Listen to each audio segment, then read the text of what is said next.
Romanos capítulo 1, versos 24 e 25.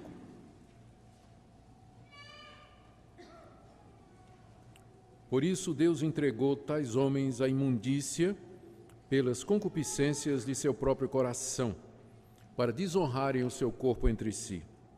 Pois eles mudaram a verdade de Deus em mentira, adorando e servindo a criatura em lugar do Criador, o qual é bendito eternamente. Amém. Nós vamos orar mais uma vez, pedindo que o nosso Deus nos dê compreensão na sua palavra e que essa verdade que está aqui exposta, ela cale profundamente em nosso coração e nos ajude a entender a nossa própria situação e a situação da humanidade ao nosso redor. Senhor, abre os nossos olhos para que possamos ver, além da letra, a Ti, Senhor. Possamos ver essas verdades que estão ao nosso redor e que por vezes nos passam despercebidas.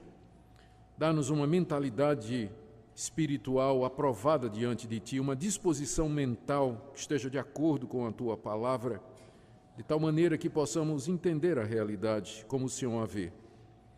Eu peço, Senhor, que a exposição dessas palavras seja usada por Ti nessa noite, para falar ao coração de todos aqueles que nos ouvem, que estão aqui na igreja, que estão nos acompanhando pela internet, a todos da Tua bênção, Senhor, é o que nós pedimos em nome de Jesus. Amém. Meus queridos, na mensagem anterior, nós vimos que, como Paulo explicou aos cristãos de Roma, que Deus havia se revelado, ou Deus tem se revelado à humanidade através de duas formas. Primeiro, através da consciência. Nós lemos isso no capítulo 1, verso 18 e 19, que lá do céu Deus revela a sua existência e o fato de que Ele está irado com a humanidade por causa da rebelião que a humanidade manifestou com relação a esta revelação. Então Deus se revela a todo homem pela consciência. Todo homem tem consciência de que há um Deus. Deus também se revelou pela criação. As coisas criadas, a natureza, o mundo, o universo, na sua beleza, diversidade, complexidade, no seu propósito, na sua profundidade, tudo isso fala de um poder inteligente por detrás da realidade visível. O mundo não veio a existir ao acaso e matéria não gera matéria, do nada, nada se produz. Então, existe alguém anterior à criação, alguma coisa anterior à criação. Alguém pessoal, alguém inteligente, alguém que tem propósito eterno, todo-poderoso. A criação fala a respeito dessas coisas. Em seguida, Paulo explica que, apesar dessa revelação de Deus na consciência e na natureza, o homem, o ser humano, rejeitou essa revelação. Nós lemos isso a partir do verso 21, que mesmo tendo conhecimento de Deus, os homens preferiram sufocar esse conhecimento e, dizendo-se sábios, se tornaram loucos e começaram a procurar explicações para a existência do mundo, para a sua própria existência, para o funcionamento do universo, enfim, para as questões básicas da vida, sem levar Deus em consideração. E Paulo começa a descrever esse processo que começa na mente, que rejeita a Deus, depois o coração que se escurece, depois a consciência que perde a noção, e finalmente os homens caem na idolatria. Eles substituem Deus por outros deuses e rejeitam o Deus soberano que deu a sua revelação, o seu conhecimento através da natureza e da consciência, e fazem deuses para si mesmos. Deus se revela, o homem rejeita, e agora chegou a vez de Deus. Do verso 24, que eu li para vocês, até o verso 31, Paulo fala da retribuição. Deus se revelou, o homem rejeitou, Deus retribuiu. A retribuição de Deus, ela está marcada aqui pela repetição 3 vezes da expressão, por isso Deus os entregou. Verso 24, por isso Deus entregou tais homens. Verso 26, por causa disso os entregou Deus a paixões infames. E verso 28, o próprio Deus os entregou a uma disposição mental reprovável. O que nós vamos começar a ver hoje à noite é exatamente isso que nós chamamos de retribuição, ou seja, Deus está dando o troco. Ele se revelou, a humanidade rejeitou e agora é a vez de Deus. O que é que Deus fez diante da rejeição da humanidade, diante da revelação que ele fez de si mesmo? E o que Paulo vai explicar aqui é que a reação de Deus foi entregar a humanidade aos desejos do seu coração. Foi abandonar a humanidade à corrupção da sua alma.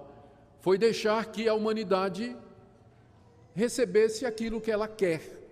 Ela rejeitou a Deus e fez deuses para si. E Deus então diz, tá bem, vai ser do jeito que vocês querem. E Deus então entrega a humanidade aos seus próprios desejos. Eu quero explicar esses 2 versículos com 4 ou 5 pontos aqui que podem ser tirados da passagem. O objetivo é que Deus, nessa noite, nos ajude a entender esta verdade terrível de que nós vivemos debaixo da ira de Deus e da sua justa retribuição, e que a situação do homem é muito pior do que ele imagina, e que qualquer pretensão a mérito ou justiça própria ou caminho de salvação que dependa do homem é tudo ilusão. A realidade é outra. Vamos começar primeiro com a afirmação de Paulo, que está aí no verso 24, de que o coração do homem é cheio de concupiscências. Veja o que ele diz no verso 24, por isso Deus entregou tais homens à imundícia pelas concupiscências de seu próprio coração. A palavra concupiscência, ela significa simplesmente desejos. E pode ser um desejo bom ou um desejo ruim. Só que no Novo Testamento, essa palavra, concupiscência, ela sempre é usada para significar desejos ruins, ou seja, o desejo de ter ou fazer alguma coisa errada. Uma concupiscência é uma paixão por alguma coisa proibida. É o anseio por alguma coisa que é contra a natureza de Deus.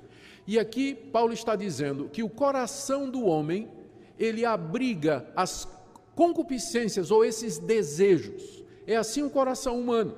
O coração aqui se refere àquilo que nós somos por dentro. E de acordo com o que a Bíblia diz aqui, e em outras passagens, nós estamos cheios dessas paixões e desses anseios e desejos por aquilo que não é lícito, por aquilo que é errado. Mas não foi sempre assim. Quando Deus criou a raça humana, Deus criou os nossos primeiros pais à sua imagem e semelhança, em santidade e inocência, embora com a possibilidade de pecarem. E eles usaram essa liberdade, se revoltaram contra Deus, desobedeceram a ordem de Deus, e como resultado eles se precipitaram e também a toda a descendência que viria depois dele, primeiro num estado de condenação diante de Deus. Deus passou a condenação para Adão e Eva e, por extensão, a todos aqueles que nascem de Adão e Eva. Isso significa você e eu, já nascemos condenados debaixo da justa condenação de Deus, porque Adão e Eva eram nossos representantes, então, ao serem condenados, nós também fomos condenados com eles. E segundo, precipitou a raça humana na corrupção. Nós herdamos aquela natureza corrompida do primeiro casal. Nós somos filhos de Adão e Eva, já nascemos inclinados ao mal, já nascemos com um coração abrigando desejos errados. E esses desejos se manifestam na mais inocente, entre aspas, criancinha. No bebezinho mais bonitinho, né, que a gente vê assim, cedinho ele vai botar as garrinhas de forinha e você vai ver de quem realmente ele é filho, né? Cedo você vai descobrir que ele é filho de Adão e Eva, como você também, e como serão os seus filhos também, não é? Então, o coração do homem está cheio de concupiscência. É assim que nós vemos a esse mundo. Nosso coração é inclinado ao mal. Há esses desejos que estão dentro de nós e que governam o que nós fazemos, as nossas escolhas, as nossas preferências, o caminho que nós queremos tomar. A concupiscência dos seus próprios corações. Esse é o primeiro ponto, é o ponto de partida aqui. Segundo ponto, e que está relacionado com o que vem antes e também até no verso 25, que diz que os homens mudaram a verdade de Deus em mentira. Essa é a razão pela qual o homem natural, no seu estado natural, ele rejeita a revelação que Deus fez de si mesmo. Deus se revela à nossa consciência, se revela na natureza, como sendo um Deus santo, um Deus justo, um Deus verdadeiro, todo-poderoso, que demanda a nossa obediência e a nossa submissão. Mas o nosso coração é cheio de concupiscência. Nós não queremos nos submeter a um Deus que vai nos condenar naquilo que nós gostamos. Eu não quero um Deus que vai ficar o tempo todo me dizendo, você não pode olhar para a mulher do seu próximo. Eu não quero um Deus que vai ficar o tempo todo dizendo, você tem que ser honesto, você tem que fazer as coisas tudo certinho. Eu não quero um Deus que vai ficar o tempo todo dizendo, você tem que perdoar os seus inimigos, você tem que amar sua sogra, você tem que gostar do seu vizinho. Ninguém quer um Deus desse.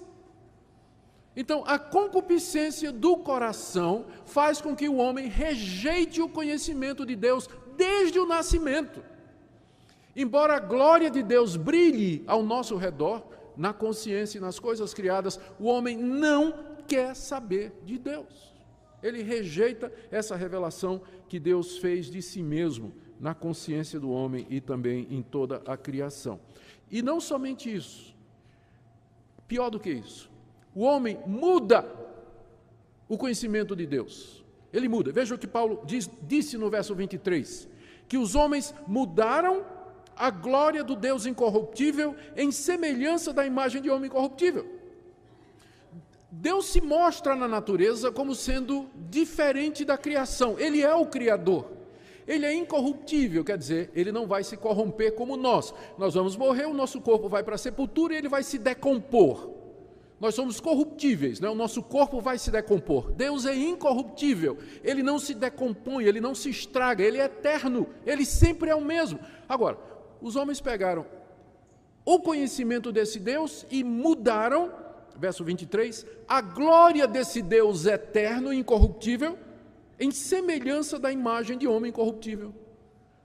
Os homens preferiram adorar a si mesmos, preferiram adorar outros homens, preferiram deuses feitos à sua imagem e semelhança. E o que é pior, não ficaram só no homem não, foram baixando, aves, quadrúpedes e répteis. Adoraram os seres irracionais também, mudaram a glória de Deus. Então, essa concupiscência, essas trevas do coração, trazem não somente a rejeição de Deus, mas uma mudança, não é? Torceram o conhecimento de Deus. Em vez de adorar a Deus, eles fizeram deuses para si. E não só isso.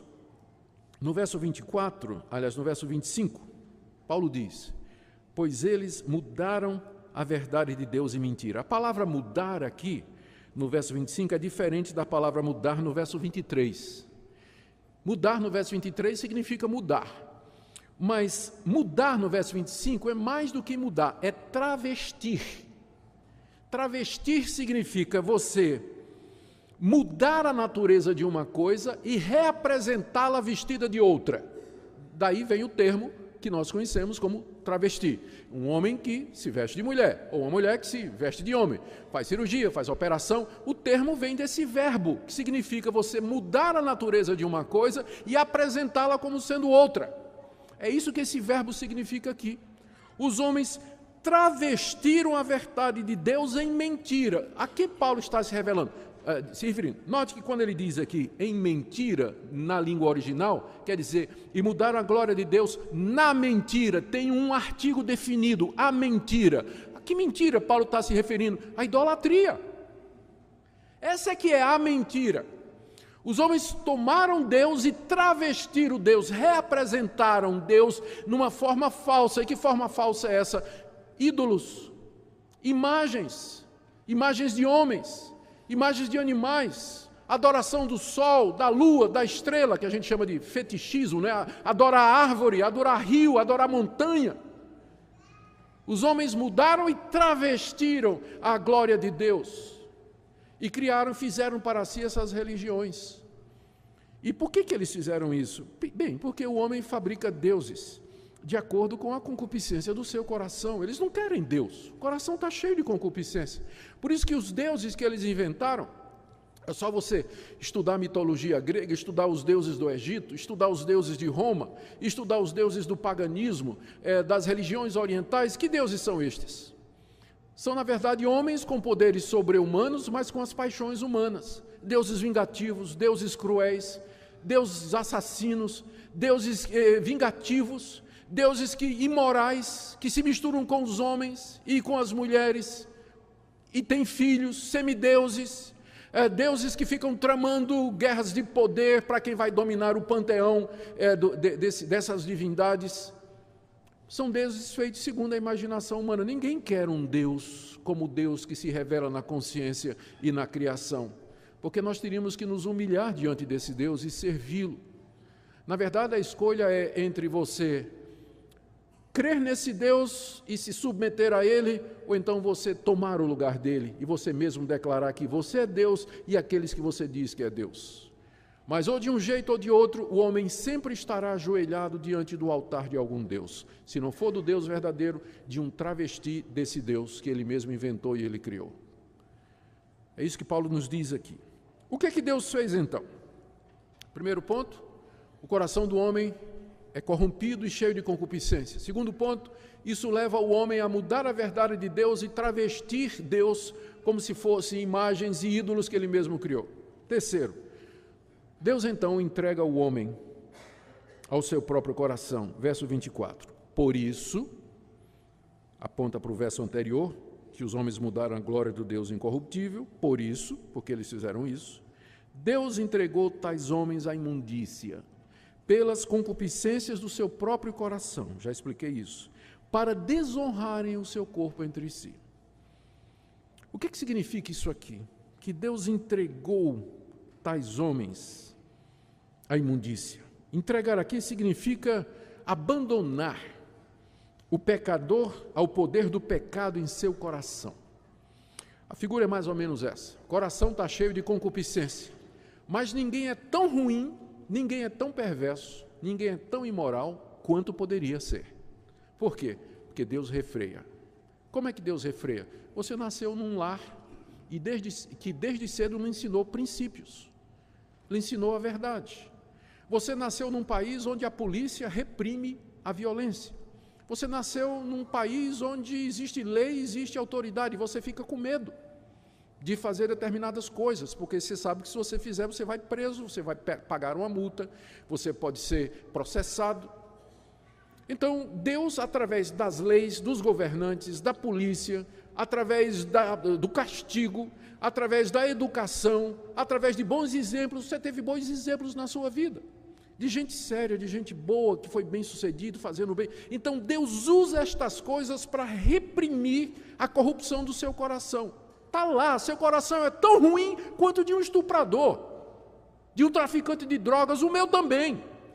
É cheio de concupiscência, mas por que eu não sou tão ruim quanto eles? Por que você não é tão ruim como eles? Porque Deus restringe o seu coração, Ele segura a corrupção do seu coração, Ele não deixa você ser tão corrupto quanto você pode ser. Por isso que o castigo de Deus para aqueles que o rejeitam é Deus tirar o pé do freio. É Deus simplesmente soltar o freio de mão. Abandonar aqui significa tirar as travas e deixar que o pecador vá até o fim no seu pecado. Significa permitir que o pecado vá até o fim, como um ato de julgamento. Deus faz isso não é porque Ele desistiu da humanidade, mas é um ato de julgamento. O castigo para o pecado é mais pecado ainda. O castigo para o pecado é mais pecado ainda. Por quê? Pense numa conta bancária. Você fica devendo todo mês. Aí vai aumentando o juro, não é isso? O banco não cobra. Cobra, mas não executa. Aí todo mês vai aumentando, até chegar o dia do juízo no banco, né? Em que você vai ter que resolver aquilo ali. É mais ou menos isso. Deus diz assim, é isso que você quer? É assim que você quer viver? Você me rejeita e quer seguir os seus caminhos segundo os seus deuses? Tudo bem, vá seguir o seu caminho. Mas eu estou anotando aqui. Tudo que você está fazendo, tá? Eu estou anotando. E a conta vai aumentando. E no dia do juízo, a conta que essas pessoas vão dar diante de Deus é muito maior do que se Deus tivesse refreado as paixões do seu coração. Quando Deus entrega à humanidade, ou uma cultura, ou uma raça, ou uma pessoa, a imundícia, isso significa um ato judicial de Deus, um ato de condenação de Deus, é um ato de julgamento e de castigo de Deus contra aquele povo, contra aquela raça, contra aquele país, contra aquela cultura. Deus entrega ao seu próprio coração. Veja, particularmente, Paulo diz aqui que Deus entregou tais homens à imundícia. Imundícia é uma palavra grega que significa imoralidade sexual. Note que ela já existe no coração do homem. Agora Deus deixa que ela se manifeste no corpo. Já tinha antes, no coração, na concupiscência. Mas agora Deus diz, vá em frente. E ela então começa a se manifestar naquilo que Paulo chama de imundícia do seu coração. Deus entrega então o homem a essa imundícia, deixando de refrear as suas paixões, deixando os imorais sem castigo. Essa é uma das maneiras que Deus abandona. Ele deixa o pecador fazer o que ele faz e ele não castiga. Vocês já se perguntaram por que não desce um raio do céu? Ou não vem um castigo, não cai uma pedra em cima, um piano em cima de um imoral desafiador de Deus? Por que a terra não se abre? É porque uma das maneiras pelas quais Deus castiga é deixando de punir. Porque imagine, o pecador que se rejeita Deus, pratica a imoralidade, Deus castiga. O que é que ele vai fazer? Opa, não vou fazer mais. Quando Deus não castiga, ele faz uma vez, viu que não tem castigo, faz de novo. Vai fazer de novo, vai ficar fazendo de novo. Essa é a diferença do Filho de Deus. Quando o Filho de Deus faz, ele apanha. Porque Deus bate nos filhos dele, não bate nos filhos dos outros, né? Deus, o filho dele castiga. Se você desobedecer, se você é filho de Deus, crente em Jesus Cristo, se você pular a cerca, Deus vai pular atrás de você também. Mas os que não são dele, ele vai deixar. E o pecador vai se afundando cada vez mais na imoralidade, nas trevas do coração, e nada acontece aqui. Aqui, estamos falando aqui. Mas o dia do juízo está chegando, em que Deus vai ajustar contas com ele. Está aumentando, acumulando a ira de Deus para o grande dia do juízo. É isso que significa que Deus entrega o homem à imundícia do seu próprio coração. Essa é a ira de Deus. Você lembra que nós lemos no verso 18? A ira de Deus se revela. E a gente olha ao redor e diz, mas como a ira de Deus está se revelando? A resposta é essa, Deus entregando a humanidade aos seus prazeres. Deus deixando de castigar. Deus deixando de reprimir. Deus tirando bons governantes. Deus tirando leis justas e boas. Deus tirando a autoridade policial. Deus deixa os criminosos, os violentos, os terroristas, os imorais, os pedófilos, eles estão indo em frente, estão crescendo no mundo. E Deus simplesmente está dizendo, mas não foi isso que vocês quiseram? Na hora que vocês me rejeitaram, o que vocês estavam pensando que ia acontecer? Eu olho para a sociedade ao redor, a nossa cultura ocidental, e eu vejo claramente o sinal da ira de Deus sobre nós. As leis estão sendo derrubadas. O poder policial, ninguém acredita mais. Os bons governantes, onde estão eles? A igreja calada. E a sociedade se dissolvendo moralmente, avança a imoralidade cada vez mais aberta, e ninguém faz nada. Ninguém consegue reagir. O que é isso senão o sinal da ira de Deus sobre a nossa civilização? Ela está caminhando para o fim. Ela está caminhando para o fim. E isso bem diante dos nossos olhos. Bem diante dos nossos olhos. Nós estamos vivendo esse período triste da nossa história. Deus... Eu pensei em trazer aqui, achei que era relevante trazer para vocês, que essa sempre foi a maneira de Deus agir. Salmo 81. Veja. Salmo 81, com o próprio povo dele, versos 10 e 12. Eu sou o Senhor teu Deus, que te tirei da terra do Egito. Abre bem a boca e te encherei. Estou lendo o Salmo 81, verso 10. Verso 11. Mas o meu povo não quis me escutar a voz. Israel não me atendeu. Agora veja o verso 12. Assim, deixei-o andar na teimosia de seu coração. Siga os seus próprios conselhos. Mesma coisa, não é? Nação de Israel. Não quis ouvir a voz de Deus? Eu disse, tá bom. Ande na teimosia do seu coração. Siga os seus próprios conselhos. Vá em frente, não é isso que você quer? Deus fez isso com a própria nação de Israel. Veja o livro de Ezequiel. Profeta Ezequiel. Um texto semelhante. Ezequiel capítulo 14. Versos 4 e 5. Deus mandando o profeta Ezequiel falar ao povo. Fala com eles e dize-lhes, assim diz o Senhor, Qualquer homem da casa de Israel que levantar os seus ídolos dentro do seu coração e tem tal tropeço para a sua iniquidade, e vier ao profeta, eu, o Senhor, vindo ele, lhe responderei segundo a multidão dos seus ídolos. Olha o que Deus está dizendo aqui. Se um israelita fosse idólatra, tivesse ídolos no coração e resolvesse ir na casa de Deus e consultar a Deus, sabe o que Deus ia fazer? Deus ia responder como se fosse o ídolo. A pessoa, vou consultar a Baal, e Baal fala. Vou falar com Renfã, Renfã fala. Eu vou adorar Astarote, Astarote responde. Eu fui curado por Astarote, eu fui curado por Baal. Mas quem é que estava por detrás? Deus. Olha aí, verso 5. Para que eu possa apanhar a casa de Israel no seu próprio coração, porque todos se apartaram de mim para seguir os seus ídolos. Sabe o que Deus está dizendo aqui? Quando vocês me abandonam, eu entrego vocês aos seus ídolos. E vocês vão falar com os seus ídolos e os ídolos vão responder. Vocês vão fazer a oração e o ídolo vai responder. Você vai pedir cura, ele vai dar. Você vai pedir uma maravilha, o ídolo vai fazer. Sabe quem é que está fazendo isso? Eu. Porque Deus é o único poder que existe. O ídolo é falso, é claro. Por que Deus faz isso? Exatamente para apanhar o pecador na sua própria armadilha. Exatamente para apanhar o pecador na sua própria armadilha. Está achando isso pesado? Veja 1 Tessalonicenses.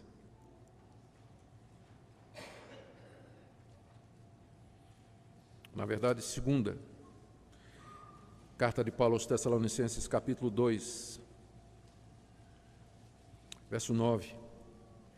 Ora, o aparecimento do iníquo, o iníquo aqui é o anticristo, é segundo a eficácia de Satanás com todo o poder e sinais e prodígios da mentira, com todo o engano de injustiça aos que perecem, porque não acolheram o amor da verdade para serem salvos.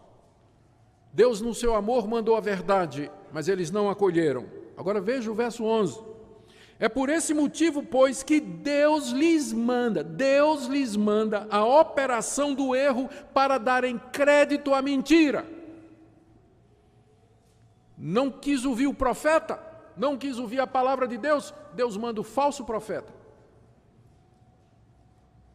E aqueles que não quiseram a verdade vão ouvir a mentira e vão crer na mentira. No verso 12, a fim de serem julgados todos quantos não deram crédito à verdade, antes, pelo contrário, deleitaram-se com a injustiça. Agora, você sabe por que é que no mundo de hoje crescem as seitas, o erro religioso, tanta gente correndo atrás de mentira? É Deus abandonando, é a ira de Deus, o castigo de Deus sobre esse povo que rejeita a verdade de Deus, que não quer a Deus no fundo dos seus corações. Mais uma passagem, Atos, capítulo 7. Aqui Estevão, pregando ao povo de Israel, se referindo ao tempo que a nação de Israel andou no deserto, 40 anos. Atos, capítulo 7, verso 41. Naqueles dias fizeram um bezerro e ofereceram sacrifício ao ídolo, alegrando-se com as obras das suas mãos. Está se referindo à idolatria que eles cometeram lá no deserto, o povo de Israel, quando saiu do Egito. Continuou, trouxe os deuses do Egito, escondidinho debaixo do casaco.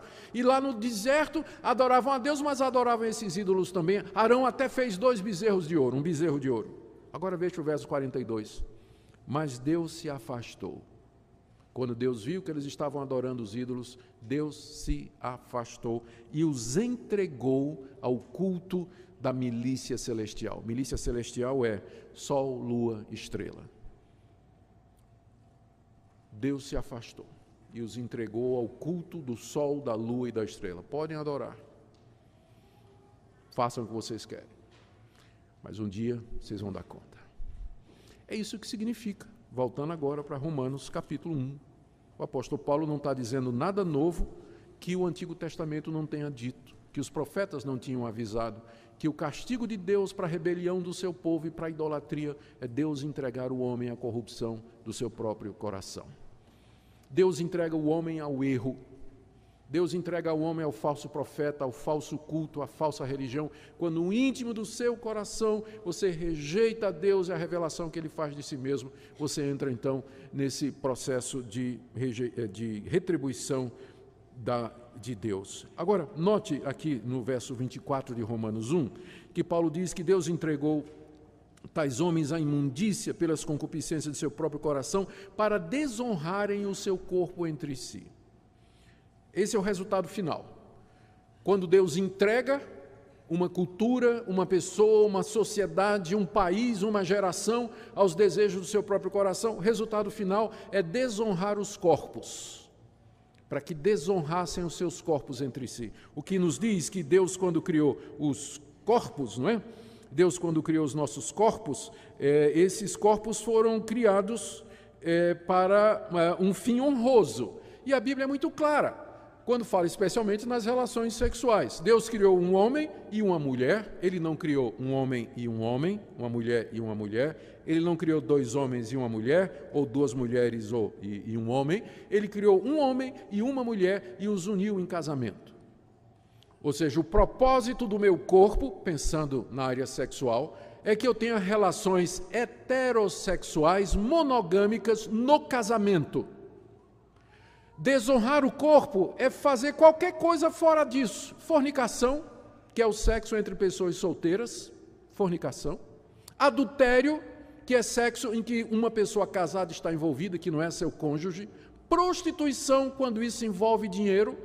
Ou relações homoafetivas ou homossexualidade. São distorções desse projeto original de Deus.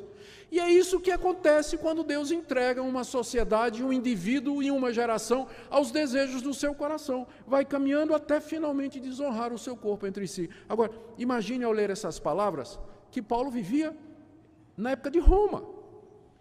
A sociedade mais dissoluta da época. Dos 15 imperadores de Roma, 14 praticavam a homossexualidade. Ter concubina, a prostituição, meninos de programa, isso era comum para o cidadão romano. Era aceitável. Na Grécia nem se fala. O culto ao corpo, a imoralidade, a devassidão, cidades como Corinto, que eram famosas pela quantidade de prostitutas que havia lá, a ponto de dar o nome da cidade virar símbolo de corrupção. Era o mundo em que Paulo vivia, completamente depravado. Completamente depravado. Quando Deus retira o freio, a humanidade se lança mais e mais na imoralidade sexual para desonrar os seus corpos entre si. E veja a justiça e a ironia de Deus. Vocês me desonraram, então eu vou entregar vocês a vocês mesmos para vocês se desonrarem. Deus está retribuindo na justa medida. Vocês me desonraram, então vocês serão desonrados. E da mesma forma que vocês mudaram a minha glória, vocês vão mudar o que é natural entre vocês. A justiça de Deus na aplicação do juízo. E eu quero já caminhar para o fim dessa mensagem, meus irmãos e amigos. O que é que esse texto tem a nos dizer hoje? Tem tanta coisa que nós poderíamos tirar desses dois versículos aqui. Deixa eu mencionar alguma delas. A primeira delas é, mais uma vez, nós estamos diante de uma passagem da Bíblia que fala da profunda depravação do coração humano. Não se deixe enganar por aqueles que de alguma forma sugerem que a resposta para os nossos problemas está dentro do nosso coração, que nós somos bonzinhos por natureza, que a nossa índole é boa. Essa não é a visão bíblica. A visão bíblica é que nós somos corrompidos desde a raiz dos cabelos. Não há nada bom em nós, não há um justo, não há nenhum sequer. As nossas justiças são como trapo de imundícia. Só não somos piores porque Deus refreia. Você só não é pior porque Deus lhe segura. Deus está puxando o freio de mão. Senão você seria tão perverso e imoral como qualquer outra pessoa que você às vezes critica e condena como sendo pior do que você. Mas o nosso coração é corrompido, completamente corrompido, e você não tem poder sobre ele. Você não consegue controlar isso. Se algum controle você tem, é porque Deus está suprimindo, Deus está segurando, Deus está puxando o freio de mão para que você não seja tão ruim quanto você poderia ser. Lembre disso, isso é verdade também do cristão. Quando nós cremos em Jesus, nós somos perdoados, justificados e aceitos por Deus, como que nascemos de novo, mas essa corrupção, ela permanece em nós até o último dia da nossa vida aqui nesse mundo. O cristão vai lutar contra isso todos os dias da sua vida. De vez em quando vem um irmão para conversar comigo, pastor, acho que eu não sou crente não. Eu digo, já é um bom começo você fazer essa pergunta, porque tem gente que acha que é e depois da morte vai descobrir que nunca foi. Então é bom você perguntar aqui, logo, será que eu sou mesmo? Por que você está fazendo essa pergunta? Pastor, porque é uma luta muito grande, pastor. Todo dia eu estou brigando com o meu coração. Às vezes eu caio, eu não aguento. Quando eu faço alguma coisa errada, eu choro, eu lamento, eu fico desesperado, pastor. Será que eu sou crente mesmo? Eu digo, mas para mim essa é a maior prova de que você é. Porque um pecador que está entregue ao seu próprio coração, ele não está nem aí se ele está ofendendo a Deus. Ele vai arrumar desculpas para o procedimento dele, para a imoralidade dele, a mentira dele, vai ficar se justificando. Mas o crente verdadeiro, ele não suporta a corrupção do coração dele. É uma luta constante. Uma briga constante. Então esse texto nos fala disso, da corrupção do nosso próprio coração. Segunda coisa, a nossa cultura, irmãos, está debaixo da ira de Deus. Eu sei que todos nós queremos pensar em Deus como sendo um Deus de amor. Ele é um Deus de amor. Vamos ver isso a partir do capítulo 3. Mas antes de chegar no amor de Deus, eu tenho que falar da ira dele. E os sinais da ira dele estão em todo lugar. Os freios estão sendo tirados. A impunidade é cada vez maior para quem pratica o mal. A culpa da nossa geração está sendo acumulada para o dia do juízo. Nós vemos isso entre os próprios evangélicos. Sinais de que Deus está tirando o freio. É só você olhar a roupa de algumas irmãs, a sensualidade, a provocação. Não vê mal nisso. E vai até dizer assim, o problema é o olhinho do irmão. É não. Também. Mas perder a vergonha, a verdade é essa. Perder a vergonha. Se veste mostrando tudo. E a gente pergunta, onde foi parar o pudor, a vergonha, a castidade? Está indo embora. Mesmo no meio do povo de Deus, está indo embora. Os homens também se vestem do mesmo jeito, não vou nem falar aqui para não fazer descrições. Os homens também, vergonha foi embora. Parece que querem exibir mesmo, provocar mesmo. Os namorados, parece normal, no meio da juventude evangélica, namorado ir para a cama com a namorada. Ter relações como se fosse a coisa mais normal do mundo. Não é não. Isso é desonrar os corpos. Isso é sinal exatamente de que Deus está tirando os freios. Quando a igreja começa a achar que isso é normal. Quando a igreja para de falar, os pastores param de falar disso, com medo de perder membro. Os pastores param de denunciar esse tipo de coisa, com medo de receber crítica da igreja. É sinal de que Deus está tirando os profetas e está entregando mesmo aquela geração aos seus próprios desejos. Porque uma das coisas que ainda controla e segura é quando Deus levanta o profeta que mete o dedo no nariz e diz, está errado. E eu estou dizendo que está errado. E vem adultério. Flertar com a mulher dos outros. Pornografia. O pessoal consome como se fosse uma coisa natural. E parece que não se preocupa com isso. Isso corre solto no meio evangélico.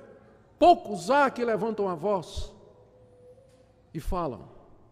Eu vejo esses sinais da ira de Deus ao nosso redor. Eu vejo sim. E peço que Deus tenha misericórdia primeiro da minha própria vida. Que eu sou um pecador não diferente dos outros. E através de mim de outras pessoas também. Terceira coisa que esse texto tem a nos dizer hoje. Somente o próprio Deus pode nos salvar dessa situação. O que nós precisamos para nos livrar desse círculo férreo é de um poder extraordinário que quebre as amarras, que abra os olhos, que nos liberte da escravidão de nós mesmos, que nos tire das trevas para a luz, e da escravidão para a liberdade dos filhos de Deus. E esse poder é o Evangelho de Jesus Cristo. Esse poder não é humano. Ele não está em nós, não está em nenhuma instituição, em nenhuma pessoa, mas Paulo se refere aqui no início dessa sessão, no capítulo 1, verso 16, não me envergonhe do Evangelho, porque ele é o poder de Deus para salvar todo aquele que crê. É preciso um poder para nos libertar disso, para mudar essa situação, e só o Evangelho de Cristo pode fazer isso. Nós não precisamos de remendo, nós precisamos de ressurreição.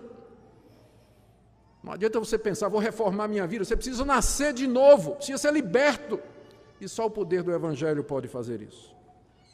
Por isso, terminando, eu falo aqui a você que já foi alcançado por esse poder.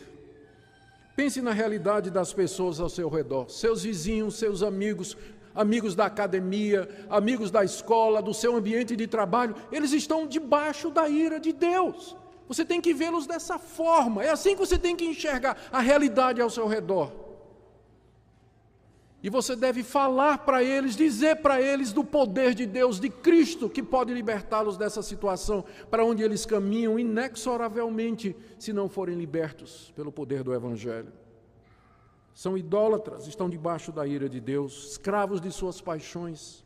Por isso, testemunhe, ore por eles, compartilhe o Evangelho. Não esqueça que os seus vizinhos estão debaixo da ira de Deus e caminham para a condenação. Medite no seu próprio estado, a tendência da idolatria do seu coração e da imoralidade. E todo dia se ajoelhe aos pés da cruz e diga, ó Deus, tem misericórdia de mim. Tem misericórdia de mim. Me segura, me sustenta, não me abandona. Não abandona meu coração. Não me deixe entregue à minha vontade, porque eu sei do que eu sou capaz de fazer. Mas controla a minha vida, guia os meus caminhos, livra-me do mal. Ore como Jesus nos ensinou a orar, não me deixe cair em tentação, mas livra-me do mal, Senhor. Essa tem que ser a sua oração diária. Tem que ser a sua oração diária. Gastando tempo com Deus, com a palavra e com a oração. E talvez você está aqui nessa noite e ainda não conhece o poder do Evangelho. Você ainda não experimentou esse poder extraordinário que vem pela mensagem da cruz, do Cristo que morreu por nós, experimentou esse ferrão do pecado nele, levou sobre si a nossa culpa, ressuscitou ao terceiro dia, está vivo e poderoso para atender todo pecador que reconhece o seu estado de perdição. E chega a ele não dizendo ou impondo limites ou condições, mas dizendo, eu sou um pecador miserável, mereço a condenação, mas em ti há poder, Jesus, para me perdoar, para me livrar, me libertar da escravidão do pecado e das suas consequências. Creia nele nessa noite, venha a ele nessa noite, e em Cristo Jesus você vai encontrar perdão, libertação e uma nova vida. Que Deus nos escute, que Ele seja servido em abençoar a palavra dessa noite nos nossos corações. Amém. Senhor Deus, nós nos curvamos diante de Ti nesse instante, confessando que somos parte de uma geração culpada e abandonada aos seus corações depravados. Senhor, contemplamos com tristeza os sinais da Tua ira ao nosso redor, o crescimento da iniquidade, da imoralidade, a falta de freio, a falta de pudor, de vergonha, tudo isso crescendo ao nosso redor e às vezes até dentro de nós. Pedimos, Pai, misericórdia, não nos castigue com essa geração perversa, mas segundo Jesus Cristo, segundo o amor de Jesus Cristo, trata-nos segundo a Tua misericórdia e compaixão. Ouve a oração de todo aquele que nessa noite contrito deseja se apegar a Ti, que treme da Tua palavra, Senhor. Fala aos nossos corações. Livra os nossos filhos, os nossos jovens do engano do pecado. Dá-lhes ouvidos para ouvir, também as nossas crianças. É o que nós Te pedimos nessa noite, por amor de Jesus, nosso Salvador. Amém.